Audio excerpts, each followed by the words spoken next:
అయ్యా కలెక్టర్ గారు, నువ్వు జిల్లా కలెక్టర్గా పనిచేస్తున్నావు, నీకు ఉద్యోగంలో ఉంది, నీకు గౌరవం ఉంది, నీకు కారు ఇచ్చిర్రు, ఏసీ బిల్డింగ్ ఇచ్చారు, రాజ్యాంగానికి ఎక్కలేని హోదా ఇచ్చింది. కానీ నువ్వు మాత్రం రేవంత్ రెడ్డి కళ్ళల్లో ఆనందం చూడడం కోసం నీకు ఇచ్చిన విచక్షణ అధికారాల్ని తీసుకొని బీఆర్ఎస్ పార్టీ మీద, బీఆర్ఎస్ సైనికుల మీద, కేటీఆర్ మీద వివక్ష, కుట్రలు, కుతంత్రాలు చేయడం ఎంతవరకు సమంజసమని నేను అడుగుతున్నా.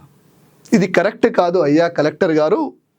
మీకు ఆల్రెడీ కలెక్టర్ గిరికి జీతం వస్తుంది, అంతేగాని కేటీఆర్ని ఇబ్బంది పెడితే రేవంత్ రెడ్డి నీకు పర్సంటేజ్ ఏమి ఇయ్యడు.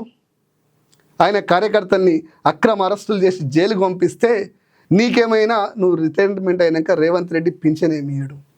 నువ్వు అధికారివి.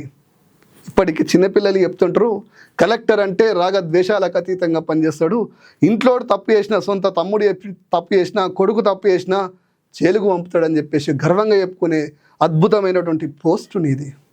నువ్వు మాత్రం విచక్షణ మర్చిపోయి వివక్షతో ఓ పార్టీని, ఓ నాయకుల్ని బదనాం చేసే కుట్ర చేస్తున్నావు.